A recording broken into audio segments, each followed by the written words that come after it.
What's up, everybody? It's the MidWestMex. I'm here with another video for you. First, I want to say I hope everybody's having a great day, man. It's beautiful outside. Yeah, I just hope your week's going good for you so far. I also want to thank you for spending time with me right now to check this video out. You know, if you're subscribed, thanks for being that. Thanks for supporting the MidWestMex. You know, all interaction I had with everybody is just fun, man. It's fun stuff. So sometimes I'm a little late to respond or whatever, but you know, I'm busy too. You know, I got things going on. But I want to get to this video right here. This is called Tom Macdonald, White Boy Before the Shoot. If you guys been paying attention to my channel or following or whatever, I already did the video on White Boy, but somebody mentioned there was a clip that he talks about the song before the song or whatever. And after watching the video, I can see why maybe I don't know, he looks like he has everybody in the classroom, like he's going to go over what his video is about and stuff. And yeah, he probably had to sit him down and, I don't know, man, explain or something. But let's find out. You know, it's about 7 minutes long. I'm going to watch the whole thing. And yeah, let's see what he says. His little pregame chat before the video White Boy was shot, I think. All right, man, let's see. So, being as this is like a super edgy piece of content, I'm gonna play you guys the song right now. Everybody. He said it right from the get-go. This is an edgy piece of content, but you know, anything that has to do with race or even like religion or like gender or something, anything like that, you know, is gonna be somewhat controversial to somebody out there, anyways. All right, sort of knows what to expect. The first verse especially is pretty rocky, purposefully, to engage the people that are watching it. Second verse onward, it smooths out quite a bit. So. You always want to catch their attention right away.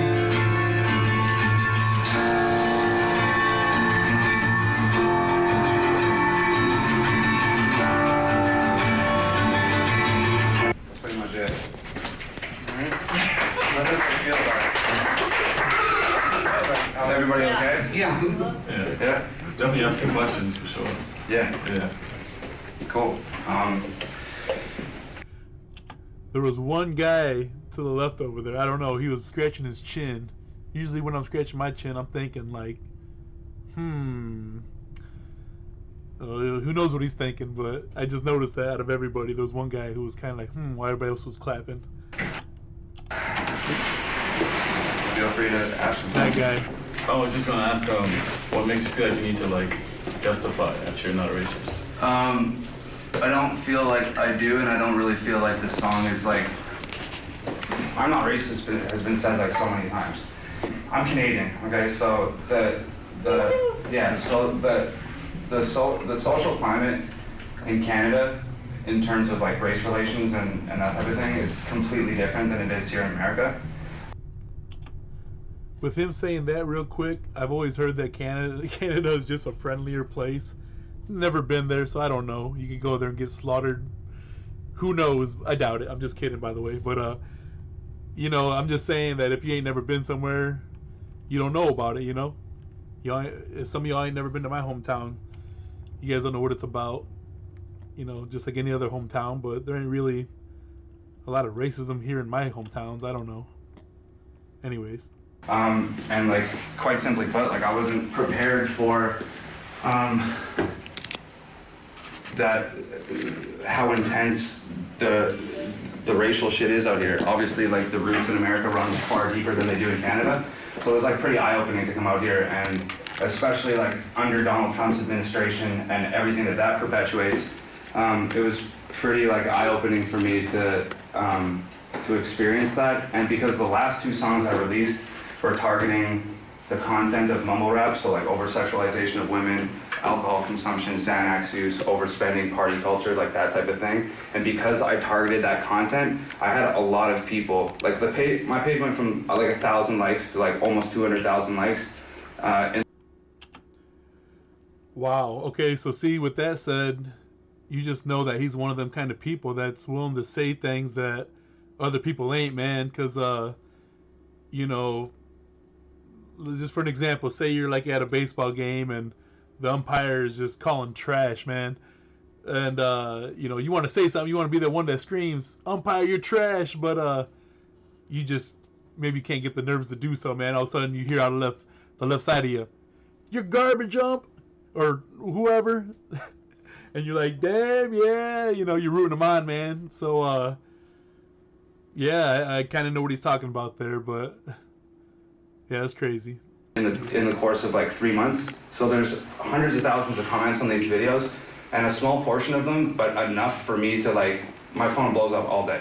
And I look down at what people are saying on these videos, and a quarter of these hundreds of thousand comments are people saying like, yo, this guy's a fucking racist, he's targeting black rappers, he's a culture vulture, etc., which just comes with the territory. Damn. But it's like, we've never targeted black rappers.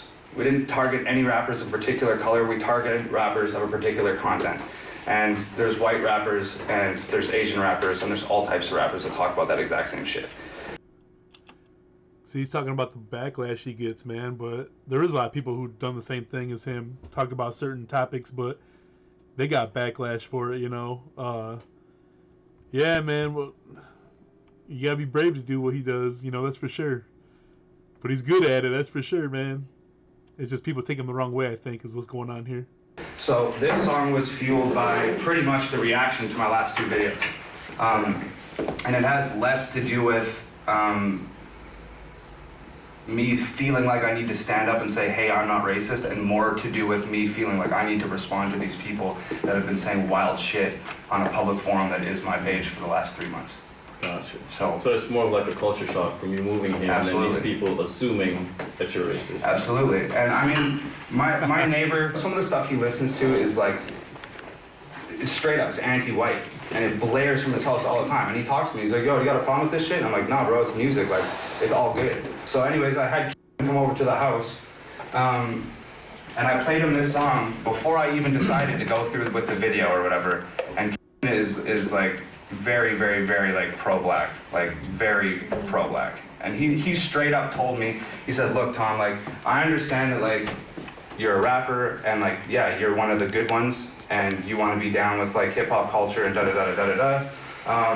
He's like, I'm gonna tell you straight up, just because I live in America and I grew up here, and as my experiences as a black man in America, if I didn't know you and I saw you walking down the street and I'm hanging out with my black friends, I'm assuming you're racist before I even fucking talk to you, because his analogy was, if there's a... Hold up, before he gets to his analogy, that's a major problem, you know, we got. I don't even like to speak on this stuff, but I will here and there. But yeah, a lot of people, you know, they judge a book before its cover, man, or by its cover.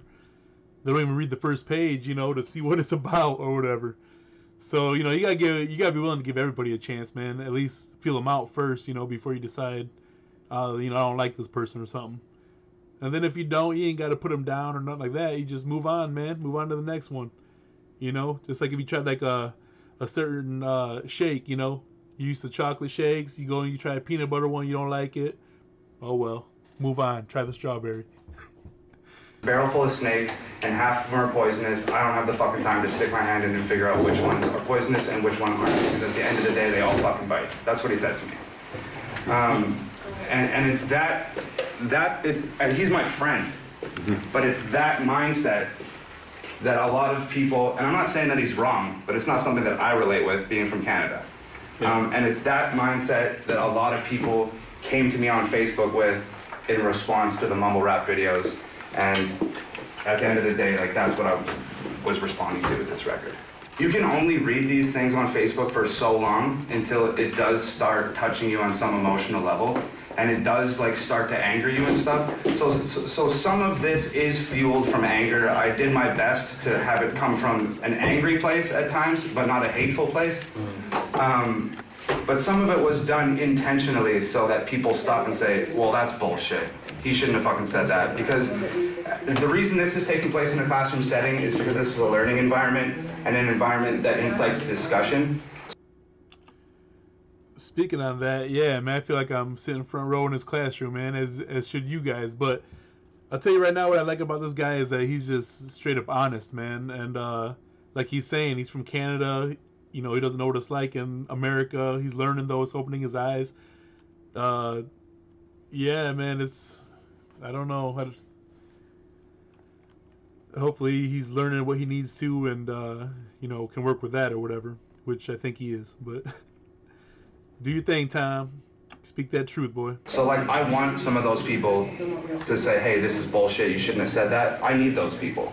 That's what's gonna spark the conversation. So. I definitely understand. Reason being, I just moved from Belize not too long ago. And race is not really like something we focus on. Like, we know there's Chinese people, we know there's different types of people, but we don't really focus on black or white. Yeah. So a couple months moving out here when I was going to community college, and there was something happening, but I can't remember what happened. But one of my friends at the time on the track here, he was like, oh, that happened because you're black. And I looked at him, I was like, what does that mean? Like, I didn't understand what the context of the joke, so like I had to ask him, he explained it, and that's how I learned about race. So I definitely relate to what you're saying. Yeah. I mean, people aren't that, it's not such of a non-issue in Canada where it's at a point where people wouldn't understand something like that. Like, it definitely does exist in Canada, but not to the degree of intensity that exists out here. Right. So, so yeah, that's where I'm at. So I just wanted to, the reason I told everybody about it on the phone is just, I didn't think it was fair to bring everybody here and then to play the song and expect everybody to just deal with it, which is why I sort of gave everybody the disclaimer on the phone, and that's why I wanted to play you guys the song right now. So as long as everybody's cool, we'll get on with it. I'm just kind of curious of how many people actually had to sit their coworkers, I guess I'll call them, had to sit them down and explain to them what they're about to hear, because it's going to be some, probably, I guess I'll say different to them. But yeah, that's crazy. But here we go. So, being as this is like a... Oops, what happened? I think it ended. With it, which is why I sort of gave everybody the disclaimer on the phone. Yeah, that was it. Okay, so then he plays the song for them, and they have their mind blown. They probably applauded, which I think what we've seen at the beginning there. But we're gonna continue on the Tom track here, and check out more of his music soon. I just wanted to put this out there, guys, because I had never checked it out before. But I like this video. I like how he explained what he's doing. That's that's different to me. I've never seen something like that where people had to explain to other people what they're about to hear. But maybe just a lot of people don't do behind the scenes. I don't know. Either way, I like it. It's more content that we get to check out by Tom and his crew, Hog Gang. All right, guys. Yeah, like this video if you want. Comment what you think about it. I never did mention, I do like all of his piercings he has and tattoos and stuff. I can't have piercings, it all gets infected. But I can have tattoos, so that's good. If y'all got any piercings, let me know where you got them, man, and if they hurt to get them or not. Let me know about your tattoos too. Any of y'all got some Hog Gang tattoos or anything? I have a feeling some of you do. But yeah, share that, man. All right, y'all. Like I said, subscribe if you ain't subscribed. Thank you all for being here. Hope you're having a good day. Stay tuned for more, man, very soon here. So, yeah, we'll see you at the next one. All right. Peace.